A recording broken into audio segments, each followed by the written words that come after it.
Hello guys, welcome back to my channel drama series part 16 तक की story आपको पिछले वीडियो में बता चुकी हूँ, जिसका लिंक आपको मेरे वीडियो सेक्शन में मिल जाएगा। पिछले एपिसोड में हमने देखा था कि उस लेटर को पढ़ती है तो उसे फाइनली पता चल जाता है सैंग ने सुसाइड क्यों की थी। उसने लिंग की वजह से बिल्कुल भी सुसाइड नहीं की थी। उसे ये बात पहले से ही पता थी कि उसके असली पापा उन दोनों के असली पापा नहीं है, बल्कि उनके चाचा उसके असली पापा। एक्चुअली सैंग ने सुसाइड इसलिए की होती है क्योंकि उसके अंदर एक राक्षस पल रहा होता है। उसे दूसरों को दुख देने में बहुत ही मजा आता था, दूसरों को तकलीफ देकर उसे बहुत ही सुकून मिलता था और वो अपने पागलपन में कुछ ऐसी हरकतें कर जाता था जो वो कभी भी अपनी लाइफ में नहीं करना चाहता था। सैंग ने अपने अंदर के राक्षस को रोकने की बहुत कोशिश की, लेकिन वो नहीं रोक पाया और उसके पास लास्ट ऑप्शन बचा अपनी जान देने का। तो हान ये सब सुनकर तो पूरी तरह शॉक्ड हो जाती है और उसे लिंग के लिए बहुत बुरा लगता है, क्योंकि लिंग अपने भाई को जैसा इंसान समझता था सैंग वैसा बिल्कुल भी नहीं है। लिंग के नजर में सैंग एक काइंड हार्टेड, सबकी हेल्प करने वाला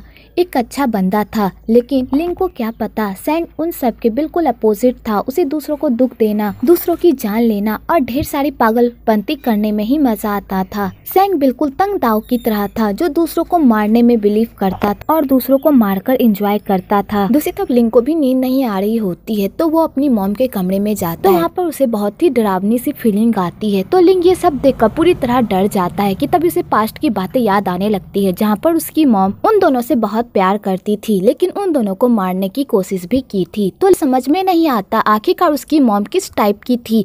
क्या वो उन दोनों से प्यार करती भी थी या फिर वो उन दोनों को पैदा ही नहीं करना चाहती थी। तो लिंग को फिर से पास्ट की बातें याद आने लगती है, जहाँ पर लिंग को वही डॉक्टर दिखाई देता है। तो लिंग को समझ में आ जाता है कि उसकी मॉम हॉस्पिटल में रहा करती थी जहाँ पर वो रहा करता था, लेकिन उसके आगे उसकी मॉम के साथ क्या हुआ उसे कुछ भी याद नहीं होता और लिंग को अपनी मॉम की मिस्ट्री समझ में ही नहीं आती कि आखिरकार उसकी मॉम की स्टोरी है तो है क्या। कि तभी उधर से लिंग के पापा आ जाते हैं और लिंग को सोने को कहते हैं। तो लिंग अपने पापा से पूछता है कि मेरी मॉम की मौत कैसे हुई थी। तो लिंग के पापा कहते हैं तुम्हें पता है ना, तुम्हारी मॉम को इंसोम्निया हो गया था जिस वजह से उनकी मौत हो गई। वैसे तुम ये सब क्यों पूछ रहे हो। तो लिंग कहता है मैं बस ऐसे ही पूछ रहा हूँ। तो लिंग के पापा कहते हैं जाओ सो जाओ। तो लिंग सोने के लिए चला जाता है तो वो देखता है कि हान सोई हुई है। तो लिंग आराम से सोने के लिए जाता है, लेकिन तभी हान उठ जाती है। तो लिंग कहता है मैंने तुम्हें जगा दिया ना। तो हान कहती है मैं अभी अभी आई हूँ, वैसे भी मुझे नींद नहीं आ रही थी। हान के दिमाग में सैंग की बातें चल रही होती है और वो सोच रही होती है कि वो लिंग को इस बारे में बताए कि ना बताए, क्योंकि लिंग के दिल में सैंग की एक अच्छी छवि है जिसमें वो एक अच्छा भाई है और सबकी रिस्पेक्ट करने वाला बंदा है। अगर हान ने लिंग को इस बारे में बता दिया तो लिंग के दिल में सैंग की जो भी इमेज है वो सब बर्बाद हो जाएगी। तो बेचारी हान इसी कश्मकश में रहती है और वो लिंग को सच्चाई नहीं बताती। इधर लिंग भी इसी कश्मकश में रहता है कि आखिरकार उसकी मॉम के साथ ऐसा क्या हुआ जो वो उन लोगों को इस तरह की बातें समझाया करती थी कि उसके पापा बिल्कुल भी अच्छे नहीं है। अगर वो अपने पापा के पास गए तो वो उन्हें मारेंगे। अगली सुबह लिंग उसी हॉस्पिटल में जाता है और उस दरवाजे की तरफ देख ही रहा होता है कि तभी वहाँ पर डॉक्टर आ जाता है।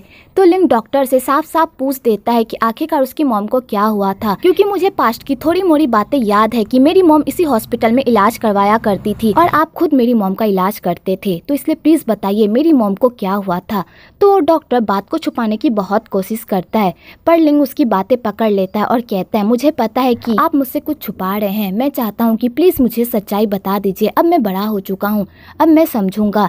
तो बेचारा डॉक्टर भी लिंग को पूरी बात बता देता है और कहता है तुम्हारी मॉम को एक बीमारी थी, तुम्हारी मॉम तुम्हारे चाचा से बहुत प्यार करती थी और वो दोनों साथ में बहुत खुश भी थे, लेकिन जब तुम्हारे चाचा की मौत हो गई तो वो पूरी तरह डिप्रेशन में चली गई और तभी तुम दोनों भी उसके पेट में ही थे। तो तुम्हारी माँ तुम दोनों से बहुत प्यार करती थी और तुम दोनों को गुड़िया गुड्डे की तरह संभाल कर रखती थी, ना ही तुम दोनों को बाहर जाने देती थी और ना ही किसी से मिलने देती थी, बस अपने पल्लू में बांध कर रखती थी। और जो भी चीज तुम दोनों को परेशान करती थी तुम्हारी माँ उसे जान से मार देती थी और तुम्हारी माँ तुम दोनों के लिए बहुत ही पॉजिटिव थी। जब तुम्हारे पापा को तुम्हारी मॉम की बीमारी के बारे में पता चला तो उसने तुम्हारी मॉम से बात करने की कोशिश की और उसने तुम्हारी मॉम को इलाज करवाने को भी कहा, पर तुम्हारी मॉम ने इलाज करवाने से मना कर दिया क्योंकि उन्हें लगता था कि उन्हें कोई बीमारी ही नहीं है। तो लिंग के पापा कहते हैं अगर तुम बच्चों को इस तरह घर में कैद करके रखोगी और अपने पल्लू से बांध कर रखोगी तो वो बाहर की दुनिया कैसे देख पाएंगे और वो बाहर की दुनिया से कैसे घुल मिल पाएंगे। प्लीज हमारे बच्चे के साथ इस तरह का बिहेव मत। तो लिंग की मॉम कहती है बकवास करना बंद करो, तुम्हें भी पता है कि वो बच्चे तुम्हारे नहीं तुम्हारे छोटे भाई के हैं, इसलिए मेरे बच्चों पर हक जताना बंद करो और मुझे पता है तुम ये सब क्यों कर रहे हो।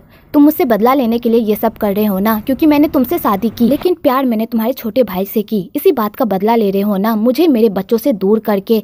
तो लिंग के पापा कहते हैं तुम गलत समझ रही हो, तुम्हें नहीं पता तुम अपनी पागलपन में अपने बच्चों के साथ क्या कर बैठो। प्लीज मेरी बात मानो। और रही बात उन बच्चों की, तो मैंने उन बच्चों को कभी भी अपने से अलग नहीं समझा। समाज की नजर में मैं उसका बाप हूँ और हमेशा मैं ही उसका बाप रहूंगा, समझी। और इसी बात को लेकर दोनों में लड़ाई होती है। पर तुम्हारे पापा को पता था कि तुम्हारी मॉम की बीमारी कितनी सीरियस है, वो अपने पागलपन में अपने बच्चों को भी नुकसान पहुंचा सकती थी। और हुआ भी ऐसा ही। तुम्हारी मॉम ने तुम्हें मारने की कोशिश की और तुम्हें मारने ही वाली थी कि तभी वहाँ पर तुम्हारे पापा आ गए और उन्होंने तुम्हारी जान बचा ली। तो इसलिए तुम्हारे पापा ने उसे हॉस्पिटल में भर्ती कर दिया इलाज करवाने के लिए। तो तुम्हारी मॉम इलाज के बाद धीरे धीरे ठीक हो रही थी, लेकिन उनके ऊपर से तुम्हारे असली पापा का प्यार ही नहीं जा रहा था और तुम्हारी मॉम को हर जगह तुम्हारे असली पापा दिखाई देते थे, जिस वजह से वो हमेशा आपे से बाहर हो जाती थी। पर तुम्हारी मॉम के अंदर जो शैतान था उसने उसे ज्यादा दिन तक जीने नहीं दिया और तुम्हारी मॉम ने सुसाइड कर ली। तुम्हारी मॉम के सुसाइड के बाद तुम्हारे पापा पूरी तरह टूट गए थे। उन्हें समझ में नहीं आ रहा था कि अब वो क्या करे, लेकिन वो तुम दो बच्चों को अकेला भी छोड़ना नहीं चाहते थे। इसलिए उन्होंने तुम दोनों के साथ रहने का फैसला किया और तुम्हें अपने बच्चों की तरह पालने का भी फैसला किया। तो लिंग ये सब सुनकर तो पूरी तरह शॉक्ड हो जाता है। वेल फाइनली यहाँ की स्टोरी हमें समझ में ये आती है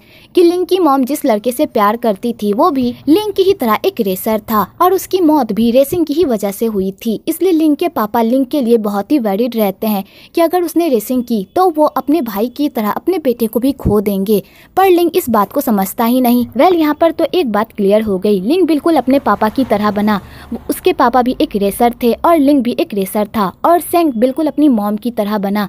जैसे उसकी मॉम पागल थी उसी तरह सेंग भी पागल था। पर लिंग को इस बारे में बिल्कुल भी नहीं पता था कि सेंग बिल्कुल अपनी मॉम की तरह था और इसी वजह से सेंग ने भी सुसाइड की थी। पर लिंग को इस बारे में कुछ भी पता नहीं होता। इधर हान घर देख रही होती है कि तभी वहाँ पर लिंग के पापा आते हैं और हान से पूछते हैं लिंग कहाँ पर है। तो हान कहती है वो अपने दोस्तों से मिलने के लिए गया है, वो कुछ देर में वापस आ जाएगा। आगे हान और लिंग के पापा एक दूसरे से बातें करते हैं। तो हान लिंग के पापा लिंग के असली पापा की स्टोरी जानती है कि वो कैसे थे और उनकी मौत कैसे हुई। तो लिंग के पापा कहते हैं वो भी एक रेसर था और उसकी मौत बाइक रेसिंग करते हुए हुई थी। उसकी मौत के बाद ही लिंग की माँ प्रेग्नेंट हुई थी। जब मुझे इस बारे में पता चला था तो मैं पूरी तरह आग बबूला हो गया था। मैं तुमसे झूठ नहीं बोलूँगा कि मैं अपने भाई से नफरत नहीं करता। मैं अपने भाई से बहुत ही नफरत करता हूँ कि उसने मेरी लाइफ बर्बाद कर दी। लेकिन अब नफरत करके क्या फ़ायदा, वो तो जा चुका है। चाहे मैं अपने भाई से कितनी भी नफरत कर लूँ, लेकिन मैं उसके बच्चों से नफरत नहीं कर सकता क्योंकि वो लोग इनोसेंट हैं। उन लोगों की कोई गलती नहीं है इसमें। इसलिए मैंने कभी भी उन लोगों में कोई भेदभाव नहीं समझा और उन्हें अपने बच्चों की तरह पाला। लेकिन मैं एक बाप बनने में असफल रहा। शायद मेरे ही अंदर एक बाप बनने की काबिलियत नहीं है, जिस वजह से मैं अपने बच्चों से इतना दूर हूँ। तो हान को बहुत ही बुरा लगता है लिंग के पापा की स्टोरी जानकर। आगे हान लिंग से मिलने के लिए जाती है। तो लिंग कहता है तुम यहाँ पर क्या कर रही हो। तो हान कहती है तुमने जैसे ही बताया कि तुम यहाँ पर आ रहे हो तो इसलिए मैं तुम्हें लेने के लिए आ गई। वैसे तुम्हारा आज का अपॉइंटमेंट कैसा रहा, डॉक्टर से तुमने ढेर सारी बातें की। तो लिंग कहता है हाँ मैंने डॉक्टर से ढेर सारी बातें की और उनसे बातें करके मेरा दिल हल्का हो गया। तो हान कहती है आज मैंने भी घर में तुम्हारे पापा से बात की और उनसे बात करके मुझे भी बहुत अच्छा लगा। उन्होंने तुम्हारे पापा के बारे में मुझे बहुत कुछ बताया और उन्होंने मुझे तुम्हारे पापा की ढेर सारी फोटो भी दिखाई। तो लिंग कहता है मेरे पास तो मेरे पापा की फोटो थी और तुम्हारे पास इतनी सारी। तो हान कहती है चलो घर चलो मैं तुम्हें दिखाती हूँ। तो लिंग कहता है अब मुझे पास्ट में नहीं जाना और न ही मुझे उनकी फोटो देखनी है। जो बीत गया सो बीत गया। अब मैं पास्ट में नहीं जाना चाहता, अब मैं प्रेजेंट में जीना चाहता हूँ। वेल फाइनली लिंग को रियलाइज होता है कि उसके पापा ने उसकी माँ और उसके असली पापा की वजह से कितने सारे दुख झेले हैं। इसलिए लिंग अब से अपने पास्ट को याद करना बिल्कुल भी नहीं चाहता। आगे वो दोनों एक दूसरे से प्यारी प्यारी बातें करते करते घर की ओर चले जाते हैं। दूसरी तरफ डॉक्टर तंग दाव का इलाज करती है पर तंग दाव पर किसी भी बात का कोई असर नहीं होता। लेकिन जब उसे उसके फ्रेंड के बारे में पूछा जाता है तो वो बहुत ही इमोशनल हो जाता है। तो डॉक्टर को भी लगता है कि शायद तंग दाव पछतावा कर रहा है। पर तंग दाव इतना बड़ा कमीना होता है कि उसे किसी बात का कोई पछतावा नहीं होता और उसके दिमाग में कोई और ही प्लान चल रहा होता है लिंग को लेकर, क्योंकि आज उसने लिंग को हॉस्पिटल में देख लिया होता है, जिस वजह से उसके दिमाग में कुछ और प्लान चल रहा होता है। पर इस बारे में किसी को भी कुछ भी पता नहीं होता। वेल आगे तंग दाव लिंग और हान की लाइफ में क्या क्या बवाल मचाएगा वो तो आपको आने वाले एपिसोड में ही पता चलेगा।